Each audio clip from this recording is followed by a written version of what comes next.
بسم الله الرحمن الرحيم على شكيب محمد جيلي waxaan odayaasha iyo waxgaradka gobolka Nugaal khaasatan degmada Garowe alxamdulillah waxaan ammaan ballaaran horta u dirayaa oo karti leh oo hoggaannimo leh oo sharaf leh madaxweynaha Puntland Saciid Cabdullaahi Dani aqoon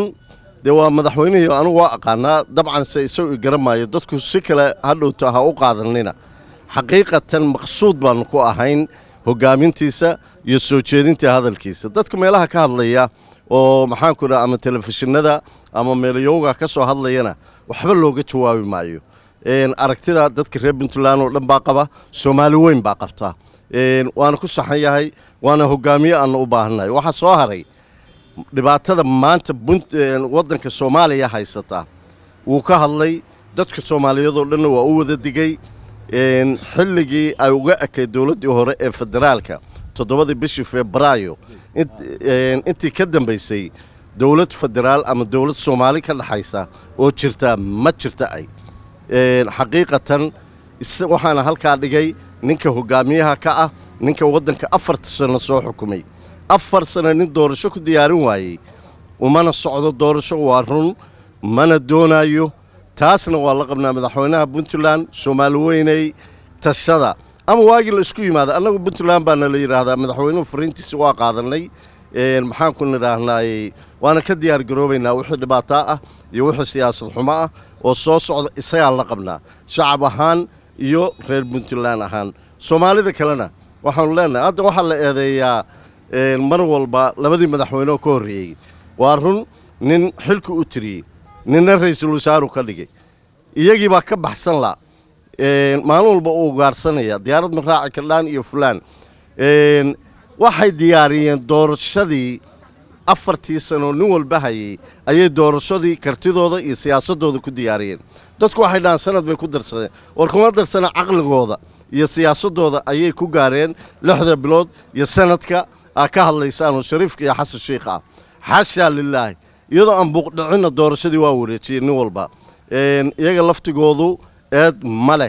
laakiin dadka aragtidiisa qaar baa eedaynaya ama qaar baa si kale u eedaynaya anu iyagana ma aqaano laakiin dalnimo Soomaaliya madaxweynayaal ka soo maray bay ahaayeen waxaan leenahay marka 100% waxa dhacay iyo waxa wadanka maanta dawlad la'aanta ka dhigay waa dawladda hadda ka dhacday 7 bisha eedeeda dambigeeda khaladkeeda iyaga leh waana lagu la xisaabtamayaa oo Soomaalidu waa kula xisaabtamaysaa maxaan ku raacay shacabka Soomaaliyeedna waa kula xisaabtamayaan wassalaamu calaykum waraxmatullaahi wabarakaatuh bismillaahir rahmaanir rahiim halkan waxaan rabaa inaan ra'yigayga kaga dhiibto xaaladda Soomaaliya maanta marayso iyo midda Puntland xaaladda Soomaaliya waxay la tahay madaxweynaha Puntland iyo maamulkiisa waa inoo matalayay iyagina waxay ka keeneen qayladaan marka madaxweynaha waan halkan kaliya baa uga dirayaa madaxweynaha Puntland Mr. Dr. Dani waxaan leeyahay madaxweyne mar haddii ay Soomaaliya sidaa noqotay si ayna laba garbasee u noqon inta badan maamuladii waxay ku mashquulaan hawsha federaalka waxay noqotay inta badan awlawiyaadkii ay dawladda Puntland siisay oo waqti badan ku dhumisay oo dhaqaale badan ku bixisay waxaan qabaa marka wixii federaal ku baxayay oo energy iyo waqti iyo maal ahaa in loo soo weeciyo marka Puntland oo dadka Puntland la dhiso dhaqaalahooda la fariisiyo shaqo abuurkooda maxaan ku yiraahdaa la bilaabo yani maamulkan Puntland Soomaaliya barkeed ku dhow in maamulkaaga iyo ay u soo jeestaan baan ku talinayaa oo aynan mar walba maadaama maamuladii ka horeeyay ilaa Cabdullaahi Yuusuf ilaa Cadde ilaa Faroole Cabdiwali Ali Gaas dhammaantood waxa moodaa waqtigii Puntland ay uga baahnayd 70% in la siiyay federaalkana waa aragnay maanta bilaa natiijo noqday waxaan madaxweyne codsanaya oo ku talinaya in marka awoodda dhan loo soo weeciyo Puntland oo Puntland la dhiso oo shacabka kala qaybsanaantu ka muuqato ee xamar looga yeerayo wixii baahi ka yeersiinayso in xamar ay u cararaana baahidooda la daboolo wixii hadee daqdaq kale iyo tallow iyo habo uu ku jirana dee la qabto loo wacyi celiyo maxaan ku raahdaa loo sameeyo jihayn loo sameeyo puntland aniga waxaan arkaa in markan ay dhibaato iyo damage ku samaysay arrinta federaalku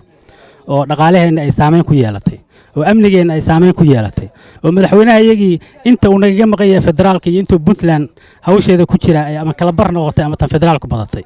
madaxweyne puntland soo dhex fariiso hadda kadib waxaan qabaa hal tiim oo wasiirka arrimaha gudaha iyo federaalka oo kale iyo cid gaar oo la shaqeysa arrinta federaalka loo daayo awoodda puntland oo dhanna shacabka puntland la soo duldhigo meesha laga qaado puntland waayo waxay u dhaawacantay oo u baaba'day dan federaal waxaan rabaa inaynu waqti ka yar waqtiga awl la siin jiray arrimaha federaalka la siiyo puntland cadaaladeeda loo soo jeesto oo laga qaylinayo amnigeedii oo maanta fiican adag lagu taago dhaqaalaheedii oo qaylo badan ka jirto la fariisiyo waxaan qabaa markaa in dadka sii yaacaya ay dib u soo yaaci doonaan sidii shalay ay u soo yaacayeen aad iyo aad baad u mahadsan tahay waqti badan uma haysto wax badan aan ka hadli lahaa waa mahadsantihiin bismillaah assalaamu calaykum waraxmatullahi wabarakaatuhu salaan dabadeed mowduucan laga hadlayey maalmihii ina soo dhaafay ayaan doonayaa inaan kelmad yar ka iraahdo waa midda koowaade 1969 ayaa waddanka sharcigiisii la laalay oo lagu baadi hadfay oo wuxuu galay xaalad anigu dictator ma dhahay waxaan idhahdaa yeeriye dictator ilaahay kaliya baa noqon kara laakiin kan waxa la yiraahdaa yeeriye 22 sano oo yeeriska uu waddanku ku jiray dabadeed wuu burburay marxaladdu galayna 30 sano buu wuxuu ahaa antaweer iyo hantaawilif waa isweyday shanta qaaradood bay kala aaday waa baaba'day bahallaa cunay bad baa cuntay maxaan idhaahdaa qabqablaa cunay lagama sheekayn karo wixii aynu soo maray oo waa wada garanaynaa 2000 baa waxa la soo yabyabay dawlad ku meel gaara oo maxaan idhaahdaa iyaduna soo kacakuftay muddo dheer meel wanaagsan bay soo gaartay ilaa laga doortay madaxweynaha iminka xilkiisu dhammaaday madaxweyne maxamed farmaajo qodobka koowaad marka waxa weeye anigu qofka dhintay iyo qofka xilku ka dhammaaday midna ma maago waxba kama sheegi karo madaxweynuhu maanta waa nin xoolo baadiya la jooga uusan lahayn mar uun baana la isaga daba imaanaya inkasta ha qaadato quus in laga joogana way caddahay waxaa ku cadaynaya khudbaddii madaxweynaha puntland siciid cabdulaahi deni ee xog waranka ahayd waxaan isleeyahay isagoo boogtay wada taaban ee yara tusaaleeyey oo weliba tambiih iyo islaax taana ula jeeda uunbuu inagu warramay waxaa ka muuqanaysay duliyo hoosba inuu ugu dhigay ama ay ugu dhigaan maamul goboleedada oo laga quustay madaxweynaha xilkiisu dhammaaday hadda geela baadida la jooga ee fiila Soomaaliya jooga quus bay muujinaysay waxaan marka rabaa inaan ugu baaqo madaxda maamul goboleedyada oo xilkuusa ka dhamaanay weli sharciyeysan oo biraysan kuraasta iyagoo biraysan jooga iyo maxaan idhahdaayay mucaaradka in la isxakamayo la dulqaato maxaan idhahdaayay hadda fawdada taagan oo sharci darrada ah aan mid kale lagu darin khaasatan shacabka reer Muqdisho waxaan rabnaa inay dulqaataan oo aysan dib ugu noqon dhibaatadii meeshan hal shakhsiya baa jooga oo khaldamay shakhsigaasna inta Soomaaliya ka tashanayso inaan dagaal sokeeyo waddanka lagu celin iyadana waa baaqaan u dirayno haddii la qadaro isteediyada dhan waxaan ugu baaqaynaa in waddanku uusan wada burburin sidii shalayto iyo 19 qolo kasta isteedkeeda sharciga ay si nabadgelyo u ilaaliso reer Muqdishona ay si nabadgelyo magaalo madaxda caasimadda oo muraayada ah ay u ilaaliso aan waddanku dib u noqon go'aankii madaxweynaha Puntlandna iyo fariintu waliba aan aaminsanahay inuusan maxaan idhahdaayay wada qeexin si mug iyo miisaan labaan u qaadanaynaa 20 jir baa la yiri intuu geed ka boodo tala ka booda da'yarta iyo dumarka iyo waxba ka sheegimayno waa caruurtayada iyo dumarkayagii maalin ma habaabin wax la soo maray ma garanayaan duruufta dalku ku jiro ma garanayaan laakiin xaqiiqada gadaal bay ka ogaanayaan haddii la qadaro iyagana waxaan leenahay warkoodu maaha waa war hawaawir ama dhalanteeda aad iyo aad baa u mahadsantihiin